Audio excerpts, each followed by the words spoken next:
السلام علیکم ګرانو شاګردانو لازمیک چې روغ جوړ بیاست. د نن ورځې اول سبق دی د ګریمر اول سبق پارټ آف سپیچ یا د وینا برخې. هغه دی وټ از ناون. ناون څه ته وایي په انګلیش کې. ناون اسانه لفظ په انګریزي کې چې دی نیم، پښتو کې موږ وایو نوم. د دې تعریف دی یو وار به تعریف درته وایم، بیا په جملو کې مثالونه در کوم، بیا په الفاظو کې مثالونه. په انګریزي کې د دې تعریف دی Noun is the name of a person, place, thing or animal. د یو سړي، د ځي، د شي یا د حیوان نوم ته ناون ویل کیږي. دا ناون دی، دا ډیفینیشن دی. نو اوس راځو د جملو مثالو ته.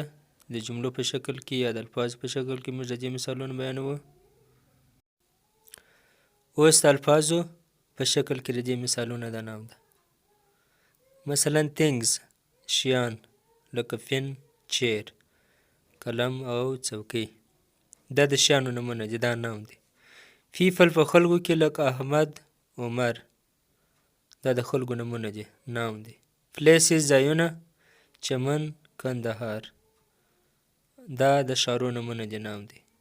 animals کې حیوانان، ځناور لکه lion، زمری، cow، غوا، دا هم د ناون مثالونه دي. نو دا د ناون په شکل کې، اوس د جملو په شکل کې د دې چې ښه مو سر په خلاص شي د جملو په شکل کې دا درته وایم. اوس راځو د جملو په بڼه د ناون مثالونه یا د نوم ده چې ښه خبره نوره مو سپې نه شي. عمر is driving a car. عمر موټر چلوي. اوس په دې جمله کې موږ ناون پیدا کوو. په دې کې یو عمر او یو کار. عمر د انسان او کار د شي نوم دی. دې ته موږ ناون ویلی شو. The ball is in the cupboard. توپ یا ګین په المارۍ کې دی. په دې کې ناون یو بال دی، توپ، او بل کبورډ المارۍ، دا ناون شو. دا رقم لیټس ګو ټو چمن. راځئ چمن ته ولاړ شو. په دې کې چې ناون دی یا نوم لکه چمن د ځای نوم دی.